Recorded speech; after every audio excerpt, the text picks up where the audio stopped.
bonjour.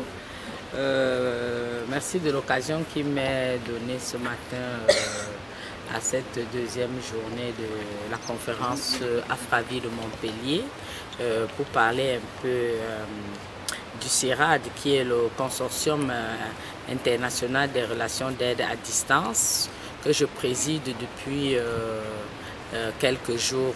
Ce consortium regroupe une dizaine d'associations qui représentent des pays, le Cameroun, le Niger, le Burundi, le Burkina Faso, la Côte d'Ivoire, le Congo-Brazza et bien sûr Suisse Réseau France.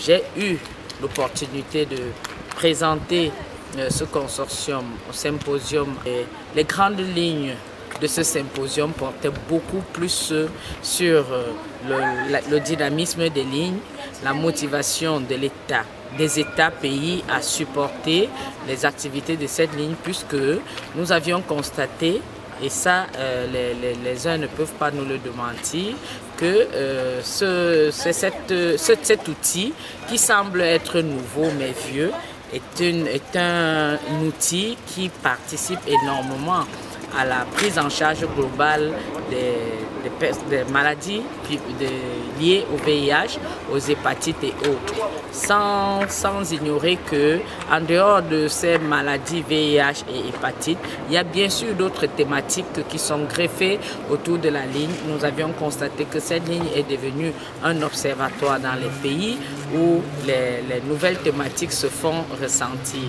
Les homosexuels appellent pour savoir comment est-ce qu'ils peuvent être orientés pour leur prise en charge, les femmes battues, les femmes rejetées, les enfants. Du coup, les cibles prioritaires qui sont autour de la ligne trouvent leur solution au bout de la ligne, et nous pensons que cet outil devrait être une collaboration efficace avec le système de prise en charge dans les pays.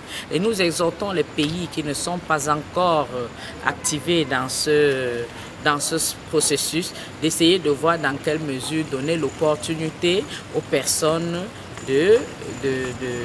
d'avoir accès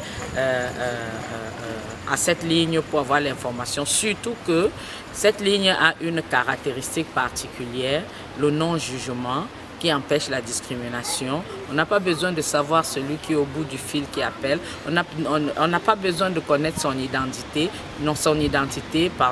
mais le tout c'est que l'information doit passer, doit circuler. Et on doit orienter les personnes vers les sites les plus fiables pour ce qui est de l'orientation du public.